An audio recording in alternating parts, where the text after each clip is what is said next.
अगर हम किसी रॉड पर उसके लेंथ के अलोंग फोर्स लगाते हैं तो उसका लेंथ या तो इंक्रीज होगा या डिक्रीज होगा, है ना। या तो हम टेंसाइल फोर्स लगाएंगे या कंप्रेसिव फोर्स लगाएंगे, उसके अकॉर्डिंग लेंथ का इंक्रीमेंट होगा और डिक्रीमेंट होगा। और अगर हम ये डिफॉर्मिंग फोर्स हटा लेते हैं तो वापस से वो उसके ओरिजिनल शेप में आ जाता है, मतलब वो एक स्प्रिंग की तरह बिहेव करता है। और इसी कॉन्सेप्ट को हम स्प्रिंग और रॉड का एनालॉजी कह सकते हैं। तो आज हम वही पढ़ने वाले हैं। माय डियर स्टूडेंट्स, आपका स्वागत है चित्रा एजुकेशन के ऑनलाइन प्लेटफॉर्म पर। और आज हम बड़ा इंटरेस्टिंग और इम्पोर्टेंट कॉन्सेप्ट पढ़ने वाले हैं, और ये कॉन्सेप्ट हमारे न्यूमेरिकल को बहुत इजी बना देगा। अगर रॉड से रिलेटेड इलास्टिसिटी में यंग्स मॉड्यूलस से रिलेटेड कोई क्वेश्चन आता है जिसमें मल्टीपल रॉड्स का हम यूज़ करते हैं, तो वहाँ पर हम ये वाला कॉन्सेप्ट लगा सकते हैं। तो आज का हमारा जो टॉपिक है वो है analogy of a rod and as spring. Okay, तो यहाँ पर सिंपल सा हम एक कॉन्सेप्ट समझ सकते हैं। हमारे पास में एक रॉड है, ओके हमारे पास एक रॉड है, और इस रॉड में अगर हमने एक फोर्स लगाया, ठीक है, तो हमको पता है कि यहाँ पर जो डिफॉर्मिंग फोर्स है उसके अगेंस्ट, है ना हमको यहाँ पर पता है अगर हमने यहाँ पर एक डिफॉर्मिंग फोर्स लगाया, यहाँ पर इसके इस एंड पर हम एक्सटर्नल फोर्स लगा रहे हैं, तो अपोजिट डायरेक्शन में एक रिस्टोरिंग फोर्स डेवलप होगा F। ओके, और अगर हम इस F के लिए देखें तो यंग्स मॉड्यूलस की बात कर सकते हैं। Y इज इक्वल टू, हमको पता है stress that is F by A, है ना, restoring force per unit area divided by change in length delta L by original length that is the strain, है ना, that is longitudinal strain. Okay, अगर इसको थोड़ा सा हम अरेंज करें तो यहाँ से F इज इक्वल टू हमको मिलेगा Y into A into delta L by L। वैसे ही अगर हम स्प्रिंग की बात करें तो यहाँ पर अब हमको ये थोड़ा सा कॉन्सेप्ट यहाँ पर समझना पड़ेगा कि लेंथ का इंक्रीमेंट अगर डेल्टा L डाउनवर्ड डायरेक्शन में है तो जो रिस्टोरिंग फोर्स होगा वो अपोजिट डायरेक्शन में लगेगा, तो हम यहाँ पर माइनस साइन का यूज कर सकते हैं। Same as it is concept हम स्प्रिंग के लिए देख सकते हैं। अगर हमने यहाँ पर स्प्रिंग पर एक्सटर्नल फोर्स लगाया तो स्प्रिंग अपोजिट डायरेक्शन में स्प्रिंग फोर्स लगाएगा, ठीक है, जिसको हम कहेंगे FSP, और ये होता है माइनस के इंटू एक्स।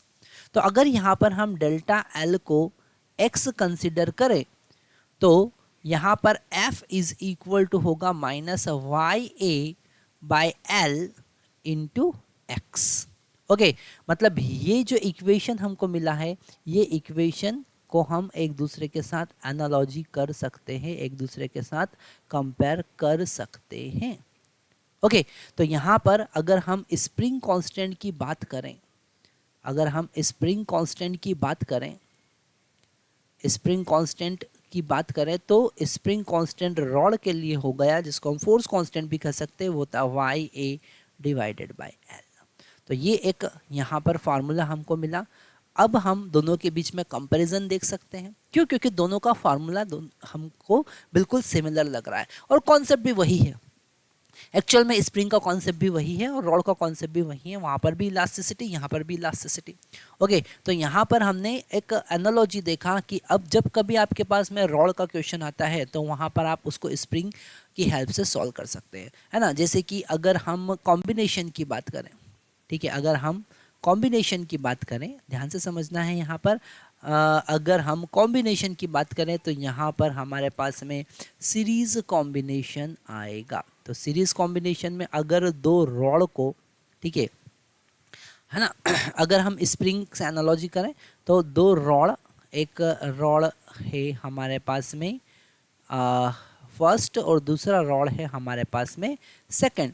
तो इस रॉड का लेंथ यहाँ पर हमने कंसिडर किया L1, area of cross section A1, okay, और इसका यंग्स मॉड्यूलस Y1, सेकेंड ऐसे ही L2, Y2 और A2। ओके, तो यहाँ पर हम स्प्रिंग कांस्टेंट सीरीज में क्या यूज़ करते हैं, इसका स्प्रिंग कांस्टेंट K1 और इसका स्प्रिंग कांस्टेंट K2। तो K1 को हम क्या लिख सकते हैं, K1 को हम लिख सकते हैं Y1 A1 divided by L, और K2 को क्या लिख सकते हैं Y2 A2 divided by L, है ना। यहाँ पर L1, यहाँ पर L2। ओके, और अगर ये दोनों सीरीज में कनेक्टेड है तो हमको पता है इनका जो स्प्रिंग कांस्टेंट होगा वो K इक्विवेलेंट होगा K1 K2 divided by K1 plus K2। Okay, तो अगर हमने यहाँ पर दो स्प्रिंग को, है ना, दो स्प्रिंग को अगर सीरीज में कनेक्ट किया है, वैसा ही हम समझ सकते हैं कि हमने दो रॉड को सीरीज में कनेक्ट कर रखा है। ओके, और यहाँ पर अब हमारे पास में जो इक्विवेलेंट स्प्रिंग कांस्टेंट आया है वो है K1 okay into K2 divided by K1 plus K2।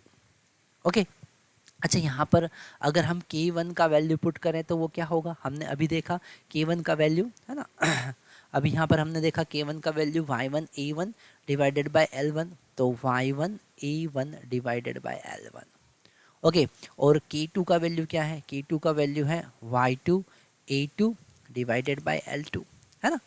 तो अगर हम यहाँ पर इस रॉड को कॉम्बिनेशन को हटाकर एक इक्विवेलेंट रॉड बना ले, ठीक है, ये कौन सा रॉड है, ये इक्विवेलेंट रॉड है जिसका यंग्स मॉड्यूलस y है जो हमको फाइंड करना है। हम मान के चलते हैं कि यहाँ पर एक स्पेशल केस लेते हैं, ठीक है, स्पेशल केस जिसमें हमने a1 इक्वल टू a2 ले रखा है ना। तो यहाँ पर इसका टोटल लेंथ कितना हो जाएगा, टोटल लेंथ हो जाएगा L1 प्लस L2। अब हमको यहाँ पर क्वेश्चन ये है कि इसका इक्विवेलेंट यंग्स मॉड्यूलस फाइंड करके बताना है, ठीक है। क्या क्वेश्चन है, फाइंड y इक्विवेलेंट। तो हम क्या लिखेंगे, K इक्विवेलेंट का वैल्यू लिखेंगे। K इक्विवेलेंट का वैल्यू कितना होगा, y equivalent okay into area of cross section A divided by total length हो गया L1 प्लस L2। यहाँ पर ये थोड़ा सा कॉन्सेप्ट हमको समझना है कि K इक्विवेलेंट का जब आप फार्मूला लिखेंगे तो वहाँ पर उसका इक्विवेलेंट लेंथ मतलब L1 प्लस L2 आप लिखेंगे is equal to K1। K1 का वैल्यू पुट करेंगे तो K1 A divided by L1 into y2 a divided by L2 divided by y1 a okay divided by L1 plus y2 a divided by L2 आएगा, है ना। अब यहाँ पर ये a और ये सारा a तो यहाँ कैंसिल हो गया, एरिया ऑफ क्रॉस सेक्शन पूरा कैंसिल हो गया। हमको ये y इक्विवेलेंट y निकालना है। हम अगर यहाँ पर क्रॉस मल्टीप्लाई करेंगे तो हमको मिलेगा y1 L2 प्लस सॉरी यहाँ पर क्रॉस मल्टीप्लाई तो मल्टीप्लिकेशन में, तो ऊपर आपको y1 इंटू y2 मिलेगा, डिवाइड में यहाँ पर मल्टीप्लाई करेंगे तो y1 into L2 plus y2 into L1 मिलेगा। तो ये हमारा है इक्विवेलेंट यंग्स मॉड्यूलस। ओके, यहाँ क्रॉस मल्टीप्लाई करेंगे, डिनोमिनेटर के L1 L2 तो कैंसिल हो जाएंगे, ठीक है। ये थोड़ा सा कैलकुलेशन आपको ध्यान से देखना पड़ेगा। तो हम यहाँ पर अगर स्प्रिंग का कॉन्सेप्ट समझ जाते हैं तो न्यूमेरिकल को बहुत इजीली बना सकते हैं। ऐसे ही सेकंड कैटेगरी हमारे पास में आता है पैरेलल कॉम्बिनेशन का। कौन सा आता है पैरेलल कॉम्बिनेशन का, ठीक है। अगर हम पैरेलल कॉम्बिनेशन की बात करें मतलब कि हमने अगर दो स्प्रिंग को पैरेलल में कनेक्ट कर रखा है तो यहाँ पर हमको ये समझना है कि इनका जो स्प्रिंग कांस्टेंट K इक्विवेलेंट होगा वो क्या होगा, K1 प्लस K2। क्या होगा, K1 प्लस K2। ओके, तो अगर ऐसे ही हमने दो रॉड को सीरीज में कनेक्ट कर रखा है, सॉरी पैरेलल में कनेक्ट कर रखा है, ये पैरेलल कॉम्बिनेशन, तो हम मान के चल रहे हैं कि यहाँ पर length L1 equal to L2 equal to L consider कर लेते हैं, ठीक है। इन दोनों रॉड को हटाकर अगर हम सिंगल रॉड की बात करें, है ना, एक सिंगल रॉड की बात करें तो लेंथ तो L ही रहेगा, पर जो area of cross section A होगा वो A1 प्लस A2 हो जाएगा। ओके, तो यहाँ पर K इक्विवेलेंट का वैल्यू अगर हमको फाइंड करना है ना, इसका यंग्स मॉड्यूलस y1, इसका यंग्स मॉड्यूलस y2, इसका area of cross section A1, इसका area of cross section A2, ऐसा हम कंसिडर करके चल रहे हैं, है ना। तो अब अगर इनका यंग्स मॉड्यूलस निकालना है, क्वेश्चन है find y equivalent of this parallel combination. तो अब हम क्या करेंगे, हम यहाँ पर K इक्विवेलेंट का वैल्यू पुट करेंगे, that is y equivalent into area of cross section, तो equivalent area of cross section A1 plus A2 आ जाएगा और डिवाइडेड बाय लेंथ तो L ही रहेगा, है ना। सीरीज में लेंथ L1 प्लस L2 हुआ था, पैरेलल में एरिया A1 प्लस A2 होगा। अब हम यहाँ पर y1 का वैल्यू पुट करेंगे, K1 का वैल्यू तो y1 into A1 divided by L1। Okay, अगर हम K2 का वैल्यू पुट करेंगे तो plus y2 into a2 divided by L2, और ये L तो कैंसिल हो जाएंगे क्योंकि तीनों इक्वल है। तो यहाँ से y इक्वलेंट निकालने के लिए हम लिख सकते हैं y1 a1 plus y2 a2 divided by a1 plus a2।